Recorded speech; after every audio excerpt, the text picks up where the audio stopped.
नमस्कार दोस्तों, मैं हूं अर्पित और एक बार फिर से आपका स्वागत है। भारत में इस वक्त लोकसभा चुनाव चल रहे हैं, जिस पर न केवल राष्ट्रीय मीडिया बल्कि अंतर्राष्ट्रीय मीडिया की भी पैनी नजर है। बल्कि अंतर्राष्ट्रीय मंचों पर तो भारत की सत्तारूढ़ दल की आलोचना भी हो रही है, जिस तरह से वो चुनाव में ध्रुवीकरण करने का प्रयास कर रहे हैं और जिस तरीके से विपक्ष के बहुत से नेताओं के नामांकन पत्र खारिज हुए हैं उसके लिए। लेकिन भारत की तरफ से भी विदेश मंत्री ने इन सभी संगठनों को और देशों को मुंहतोड़ जवाब देते हुए कह दिया है कि आप अपना काम करिए, हमारे चक्कर में मत पड़िए। आज हम बात कर रहे हैं बीबीसी की। बीबीसी का भारत के जो चुनाव हो रहे हैं उससे संबंधित एक पोल आया है, जिसमें बीबीसी जो कि दुनिया का सबसे बड़ा न्यूज़ नेटवर्क है, वो ये बता रहा है कि कितनी सीट यहाँ पर कौन जीत सकता है, कितनी एनडीए के खाते में और कितनी इंडिया गठबंधन के खाते में सीटें जा सकती हैं। तो ये जो सर्वे है ये मेरे सर्वे से बिल्कुल अलग है और इसमें कौन कितनी सीट जीत रहा है इसके लिए हम जिम्मेदार नहीं हैं। तो वेस्ट बंगाल में आप देख सकते हैं कि बीबीसी के पोल के हिसाब से कुल जो 42 सीटें हैं, इसमें से भाजपा को सिर्फ 12 सीट मिल रही है। पिछली बार भाजपा को 18 सीट मिली थी और इस बार यहां पर 12 सीट ही मिल पाएगी, जबकि 30 सीट जा रही है इंडिया गठबंधन के खाते में। इसके अलावा आप देख सकते हैं झारखंड में कुल 14 लोकसभा सीट है। इसमें से 9 सीट यहां पर भारतीय जनता पार्टी के खाते में जा रही है, जबकि 5 सीट इंडिया गठबंधन को मिल रही है।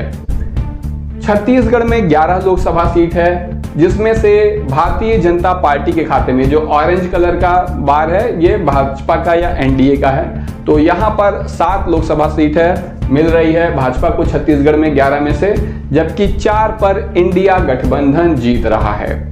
इसके अलावा हम एमपी में देखते हैं। एमपी में 29 लोकसभा सीट है। पिछले चुनाव में भारतीय जनता पार्टी के एनडीए गठबंधन ने यहां पर 28 सीट जीत ली थी, सिर्फ एक हारी थी। लेकिन इस बार बीबीसी पोल के हिसाब से यहां पर भाजपा को 22 सीट मिलेगी और 7 सीट इंडिया गठबंधन के खाते में जा रही है। तो आप देख सकते हैं कि 6 सीट का नुकसान पिछले बार की तुलना में यहां पर भारतीय जनता पार्टी को उठाना पड़ रहा है, जिसकी सबसे बड़ी वजह यह बताई जा रही है कि एक बार फिर से विधानसभा चुनाव में कांग्रेस को हराने के बावजूद जिस तरीके से शिवराज सिंह चौहान, जो कि एक लोकप्रिय मुख्यमंत्री थे, उन्हें हटा दिया गया और इस बार प्रचार अभियान में भी शिवराज सिंह चौहान का ज़्यादा इस्तेमाल नहीं किया जा रहा है। हालांकि वो प्रचार करना चाहते हैं, इसमें कोई शक नहीं है, लेकिन भाजपा नेतृत्व का मानना है कि अब इनका समय जा चुका है, नए चेहरों को सामने लाने का वक्त हो गया है, जिसकी वजह से फिलहाल भाजपा को एमपी में नुकसान उठाना पड़ा है। आगे देखते हैं, अगला है महाराष्ट्र। 48 लोकसभा सीट है। यहाँ पर पिछली बार शिवसेना और भाजपा के गठबंधन ने 40 से अधिक सीटों पर जीत हासिल की थी। इस बार शिवसेना भाजपा के साथ नहीं है, इंडिया गठबंधन का हिस्सा है और बीबीसी सर्वे के हिसाब से भी यहाँ पर इसका खामियाजा भाजपा को उठाना पड़ रहा है। भाजपा को सिर्फ 17 सीट मिल रही है, एनडीए को सिर्फ 17 सीट मिल रही है, जबकि 29 सीट जा रही है इंडिया गठबंधन के खाते में। 2 सीट अन्य पार्टियों को मिल रही है। इसके बाद हम बात करेंगे तेलंगाना की। तेलंगाना में कुल 17 लोकसभा सीट है। यहाँ पर इंडिया गठबंधन को 10 सीट मिल रही है, एनडीए गठबंधन को 4 सीट मिल रही है, जबकि अन्य के खाते में 3 सीट जा रही है। आपको बता दें कि तेलंगाना की राजधानी हैदराबाद से असदुद्दीन ओवैसी चुनाव लड़ते हैं और इसके अलावा तेलंगाना का जो सबसे बड़ा दल था बीआरएस, जो कि चंद्रशेखर राव की पार्टी थी, जो कि अब काफी लोकप्रियता में जिसकी कमी आई है और ऐसा माना जा रहा है कि अब इनका राजनीतिक करियर चंद्रशेखर राव का समाप्त हो रहा है, जिसकी वजह से सिर्फ 3 सीटों पर सिमट गए हैं अन्य राजनीतिक दल, जिसमें ओवैसी और 1 सीट ओवैसी की है, 2 सीट बीआरएस की है। तो इनका ग्राफ किस तरीके से गिर रहा है। यहाँ पर कांग्रेस मजबूत होकर उभर रही है, 10 सीट जीत रही है और भाजपा के खाते में 4 सीट यहाँ पर जा रही है। तो तेलंगाना के बाद अब हम बात कर लेते हैं कर्नाटका की। कर्नाटका में भी बहुत जबरदस्त मुकाबला चल रहा है। अगर आप देखें तो कर्नाटका में कांग्रेस की सरकार है और यहाँ पर भारतीय जनता पार्टी को हराकर कांग्रेस ने सरकार बनाई है। आमतौर पर ऐसी मान्यता है, ऐसा मीडिया के द्वारा प्रचारित किया जाता है कि जब भी भाजपा और कांग्रेस का आमने सामने का मुकाबला होता है तो कांग्रेस हमेशा हारती है। लेकिन आप यहाँ पर देख सकते हैं कर्नाटका में 10 सीट मिल रही है एनडीए गठबंधन को और 18 सीट मिल रही है इंडिया गठबंधन को, यानी कांग्रेस को, यहाँ पर कुल 28 सीटों में से। तो निश्चित रूप से कांग्रेस यहाँ पर भाजपा को बड़ा नुकसान पहुंचा रही है। इसके अलावा गोवा छोटा सा खूबसूरत प्रदेश है भारत का, 2 सीट है यहाँ पर, 1 सीट एनडीए के खाते में जा रही है और 1 इंडिया गठबंधन के खाते में जा रही है। इसके अलावा यहाँ पर 20 लोकसभा सीट केरला की बात करते हैं। दक्षिण भारत के दक्षिणतम राज्य तमिलनाडु और केरल में भारतीय जनता पार्टी का अस्तित्व ना के बराबर है। हालांकि प्रधानमंत्री मोदी लगातार प्रयास कर रहे हैं दक्षिण भारत में भाजपा के वोट प्रतिशत को बढ़ाने का, जिसका फायदा उन्हें इस चुनाव में मिलने जा रहा है। ऐसा प्रेडिक्शन बीबीसी भी कर रहा है कि हाँ ऐसा होगा, लेकिन सीट के मामले में यहाँ पर सफलता कुछ खास मिलती दिख नहीं रही है। केरल में भाजपा को यहाँ पर 1 सीट ही बीबीसी ने भी दिया है और 19 सीट यहाँ पर जा रही है इंडिया गठबंधन के खाते में। लेकिन ये 19 सीट में कांग्रेस को भी कुछ सीटें हैं और कुछ सीट कम्युनिस्ट पार्टी को भी है, जो कि केरल की 2 प्रमुख पार्टियां हैं। और भले ही प्रदेश में ये दोनों एक दूसरे से टकराती हैं, लेकिन केंद्र की राजनीति में ये दोनों ही इंडिया गठबंधन का हिस्सा हैं। तो आप देख रहे हैं कि 20 में से 19 सीट इंडिया गठबंधन के खाते में जा रही है, जबकि 1 सीट भाजपा को दी गई है। इसके बाद बात करते हैं तमिलनाडु की। केरल की ही तरह तमिलनाडु में भी भारतीय जनता पार्टी का कोई अस्तित्व नहीं है, लेकिन ऐसा माना जा रहा है कि इस बार वोटिंग परसेंटेज निश्चित रूप से भाजपा का बढ़ेगा। भाजपा को तमिलनाडु में कुछ अच्छे क्षेत्रीय नेता मिले हैं, जिससे इनकार नहीं किया जा सकता, जिसका लाभ यहाँ पर भाजपा को मिलेगा। यही वजह है कि बीबीसी भी यहाँ पर 1 सीट दे रहा है भाजपा को, एनडीए को, जबकि 38 सीट यहाँ पर इंडिया गठबंधन के खाते में जा रही है। स्टालिन यहाँ के मुख्यमंत्री हैं, जो कि करुणानिधि के बेटे हैं और उनके राजनीतिक वारिस हैं और इंडिया गठबंधन के साथ हैं। इसके बाद हम बात करेंगे आंध्र प्रदेश की। आंध्र प्रदेश में 25 लोकसभा सीट है। यहाँ पर लोकसभा के साथ साथ विधानसभा का चुनाव भी चल रहा है। आंध्र प्रदेश के मुख्यमंत्री जगन मोहन रेड्डी की पार्टी का नाम है वाईएसआर, जो कि ना तो इंडिया गठबंधन का हिस्सा है ना ही एनडीए का हिस्सा है। इस चुनाव में इन्हें अच्छी सीट मिलने की संभावना है और अगर कोई एक पार्टी बहुमत प्राप्त नहीं कर पाती है अपने बल पर, तो ऐसे में नाम याद रखिएगा, जगन मोहन रेड्डी किंग मेकर की भूमिका निभा सकते हैं। तो यहाँ पर 25 सीट है आंध्र प्रदेश में, जिसमें से 9 सीट जा रही है एनडीए के खाते में, क्योंकि भाजपा का भी आंध्र प्रदेश में कोई अस्तित्व नहीं है। जैसे मैंने आपको बताया, दक्षिण भारत में भाजपा की हालत बहुत खराब है। भले ही अब की बार 400 पार का नारा लगाती हुई मीडिया और समर्थक, खुद हमारे चैनल पर भी कमेंट सेक्शन में आप देखेंगे तो हर चौथा कमेंट आपको अब की बार 400 पार का मिलेगा, लेकिन भाजपा दक्षिण भारत में मुकाबले में ही नहीं रहती है।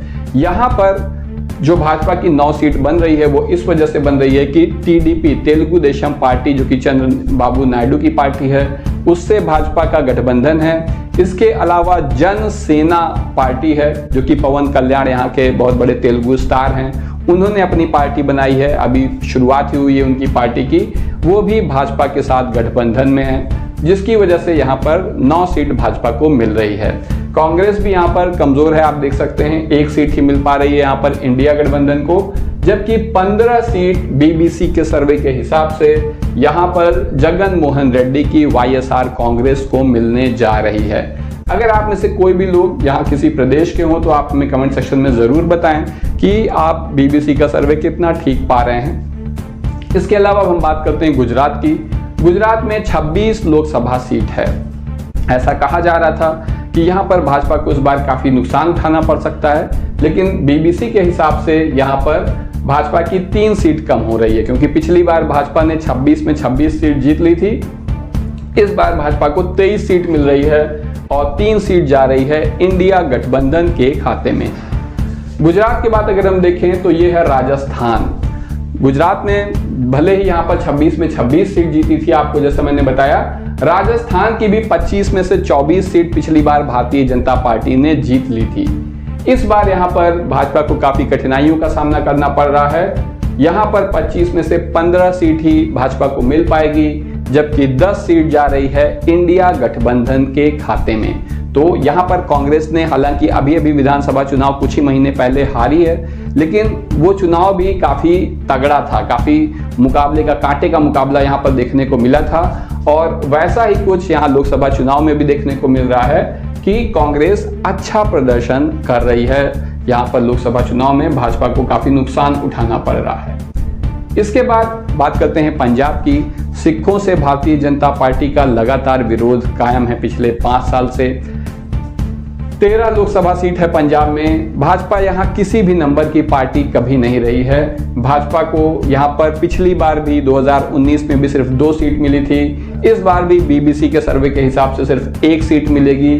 10 सीट जा रही है इंडिया गठबंधन के खाते में और 2 सीट जा रही है अन्य के खाते में। यहाँ पर शिरोमणि अकाली दल और भी कुछ नए लोकल पार्टियां बन गई हैं जिनको ये सीट मिल सकती है।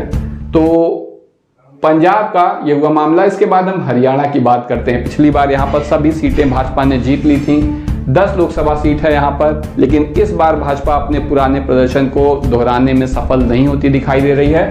7 लोकसभा सीट भाजपा को यहाँ पर मिल रही है, जबकि 3 लोकसभा सीट इंडिया गठबंधन के खाते में जा रही है।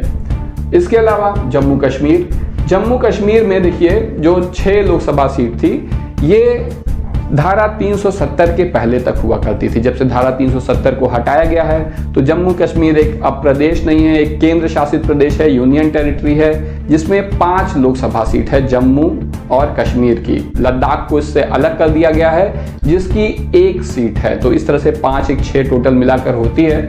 और इन्हीं सीटों में से जम्मू कश्मीर और लद्दाख मिलाकर जो 6 सीट है, उसमें से 2 सीट यहाँ पर जा रही है भाजपा के खाते में, एनडीए के खाते में, और 4 सीट इंडिया गठबंधन को मिलने जा रही है।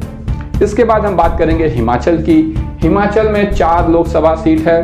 4 लोकसभा सीट में से 4 की चारों 2019 में भाजपा ने जीत ली थी। इस बार लेकिन भाजपा अपने पुराने प्रदर्शन को दोहराती दिखाई नहीं दे रही है। यहाँ पर भाजपा को 2 सीट मिल रही है, जबकि इंडिया गठबंधन को भी 2 सीट मिल रही है।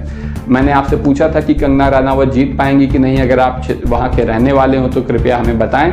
और ज़्यादातर जो कमेंट आए हैं उसके हिसाब से लग नहीं रहा है कि कंगना रनावत, जो कि एक मशहूर अभिनेत्री हैं, वो ये चुनाव जीत पाएंगी। तो उनके हारने की प्रबल संभावना दिखाई दे रही है। अगर आपको इस बारे में कुछ अंदाज़ा हो तो कमेंट सेक्शन में ज़रूर बताएं। इसके बाद हम बात करेंगे उत्तराखंड की। उत्तराखंड में 5 लोकसभा सीट है। 2019 में भाजपा ने सभी सीटों पर जीत हासिल की थी। इस बार भाजपा को 1 सीट का नुकसान हो रहा है। यहाँ पर 4 सीट जीतने जा रही है यहाँ पर बीजेपी या एनडीए बीबीसी के सर्वे के हिसाब से, जबकि 1 सीट इंडिया गठबंधन को मिलेगी। इसके बाद हम बात कर लेते हैं दिल्ली की। देखिए यहाँ पर जो बीबीसी का सर्वे है ये काफी अलग जो है, आम जगह से अलग है, अन्य सर्वे से अलग है, क्योंकि दिल्ली में 7 लोकसभा सीट जीती थी पिछली बार भाजपा ने, 7 की 7 जीत ली थी।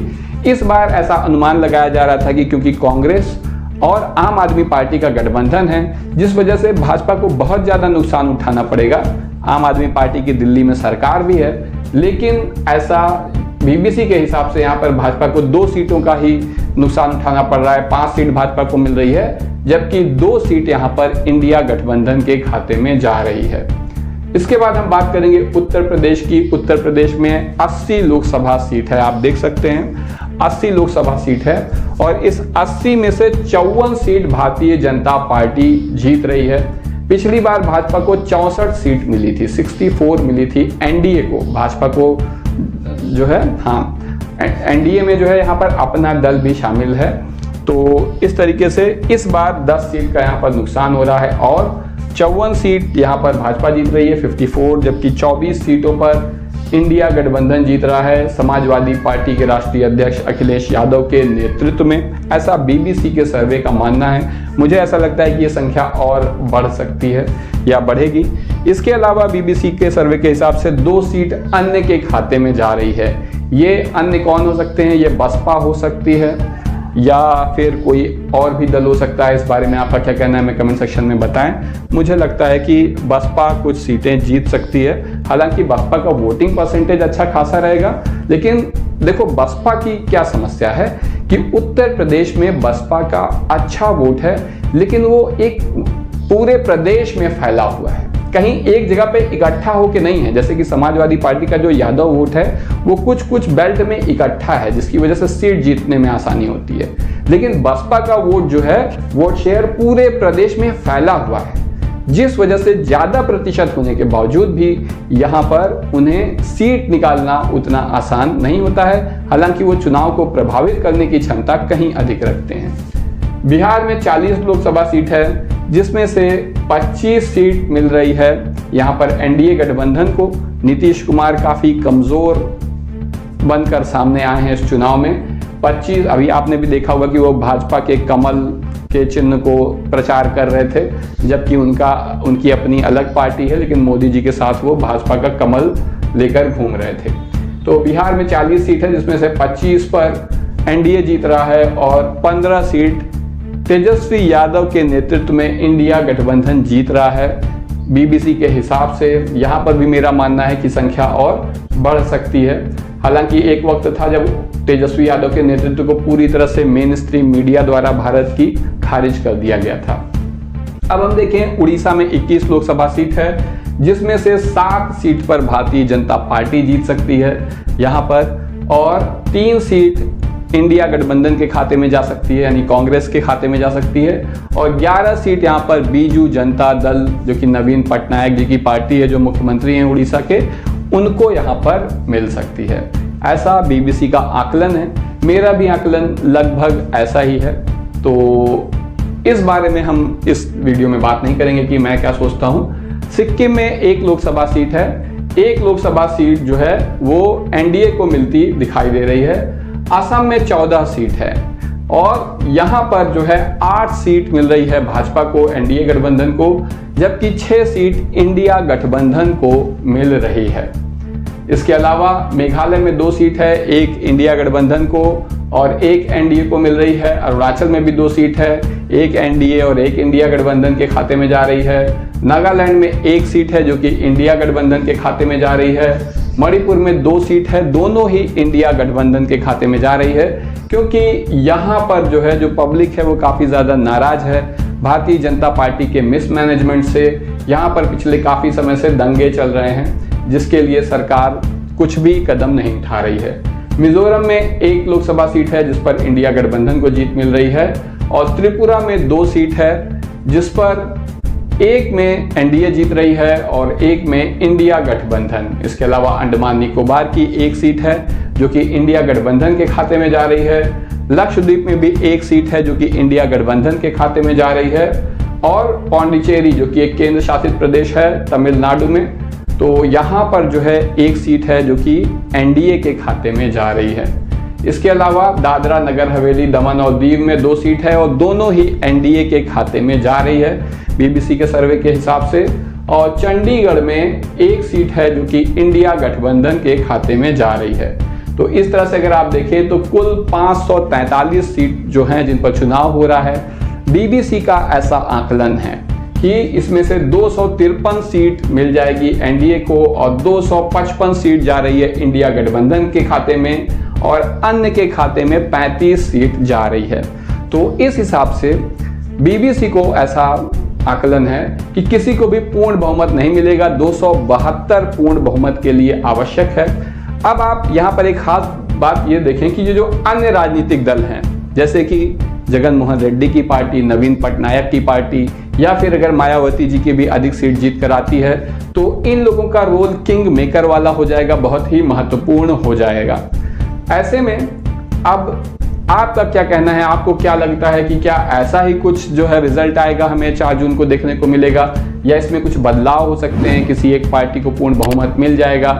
इस बारे में आपका क्या कहना है हमें कमेंट सेक्शन में ज़रूर बताएं। आज के लिए बस इतना ही, धन्यवाद।